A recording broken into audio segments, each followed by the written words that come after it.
Hi welcome to hash నేను మీ మనోజ్.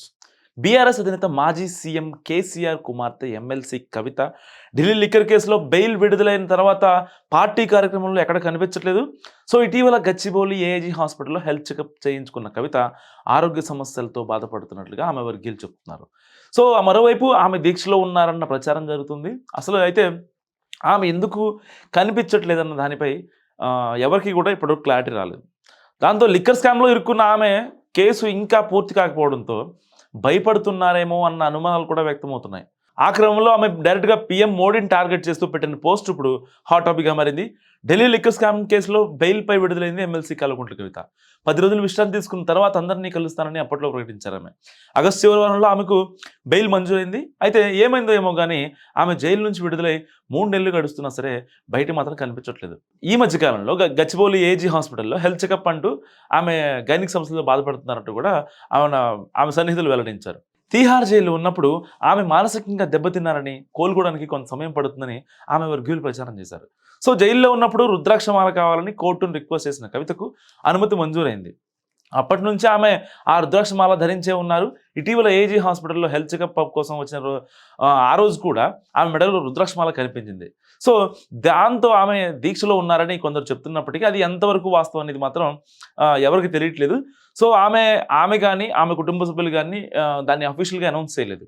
ప్రస్తుతానికి ఎక్కడ విశ్రాంతి తీసుకుంటున్నారో ఎవరికి తెలియదు. కేసీఆర్తో పాటుగా ఎర్రవెల్లి ఫామ్ హౌస్లోనే కవిత ఉంటున్నారన్న ప్రచారం మాత్రం జరుగుతుంది.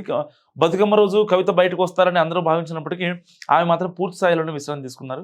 ఎక్కడ కనిపించలేదు. సో జాగృతి కమిటీలు రద్దు చేసిన తర్వాత కవిత కొత్త కమిటీలపైన దృష్టి పెట్టలేదని తెలుస్తుంది. ఆమె గతంలో ఉన్న మాదిరిగానే ప్రభుత్వంపై దూకుడు కొనసాగిస్తారా లేకపోతే సైలెంట్ అవుతారా అన్న చర్చ రాజకీయ వర్గాల్లో నడుస్తుంది. ప్రస్తుతానికైతే కవిత ఎందుకు సైలెంట్గా ఉంటున్నారనేది ఎవరికి అందుబట్టలేదు. వై కట్టప్ప కిల్ బాహుబలిలాగా ఉందన్నమాట ఇప్పుడు ఈ ప్రశ్న సమాధానం. ఆమెకు ఏమైందో చెబుతారనుకుంటే అటు మాజీ ముఖ్యమంత్రి కేసీఆర్ ఫామ్ హౌస్ నుంచి బయటకు రావట్లేదు. అన్న కేటీఆర్ కూడా దానిపై ఎలాంటి స్పష్టత ఇవ్వట్లేదు. సో ఢిల్లీ లిక్కర్ స్కామ్లో బెయిల్పై మాత్రమే బయట ఉన్న కవిత కేసు పూర్తి కాలేదని భయపడుతున్నారా అన్న చర్చ కూడా జరుగుతుంది. జైలు నుంచి బయటకు వచ్చినప్పుడు కవిత తనను జైల్లో పెట్టిన వారిని ఎవరిని వదలను కూడా హెచ్చరించారు. పిడికిలి బిగించి గట్టిగా మాట్లాడారు. తర్వాత ఏమైందో ఏమో కానీ ఆమె మాత్రం సైలెంట్ అయిపోయారు. అయితే పార్టీ వర్గాల్లో వినిపిస్తున్న టాక్ ప్రకారం ఆమె వచ్చే ఏడాదిలో ఆమె బయటకు వస్తారని, జాగృతి నూతన కమిటీలు ఏర్పాటు చేస్తారని, బీసీ సబ్ ప్లాన్పై జిల్లాలో పర్యటించి వరుస సమీక్షలు నిర్వహిస్తారని, ఎన్నికల హామీల అమలుకు ప్రభుత్వంపై ఒత్తిడి తెచ్చేందుకు కూడా కార్యక్రమాలు రూపొందిస్తారంట. దానికి తగ్గట్టుగానే కవిత గ్రౌండ్ వర్క్ స్టార్ట్ చేసినట్టు కనిపిస్తున్నారు. సో తాజాగా ఆమె ట్విట్టర్లో ప్రత్యక్షమయ్యారు. ఏకంగా ప్రధాని మోడీని టార్గెట్ చేశారు సోషల్ మీడియాలో.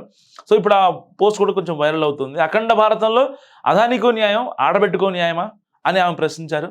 ఆధారాలు లేకున్నా ఆడబిడ్డను కాబట్టి అరెస్ట్ చేయడం ఈజీ, ఆధారాలు ఉన్నా అదానీని అరెస్ట్ చేయడం మాత్రం కష్టమా? ఎన్నిసార్లు ఆరోపణలు వచ్చినా ప్రధాని అదానీ వైపేనా అని కవిత ట్విట్టర్లో ఎత్తిపొడిచారు. అదానీ గ్రీన్ సంస్థలకు అమెరికా న్యాయశాఖ నోటీసులు జారీ చేసిన విషయం అందరికీ తెలుసు. అది పెద్ద హాట్ టాపిక్గా మారుతుంది.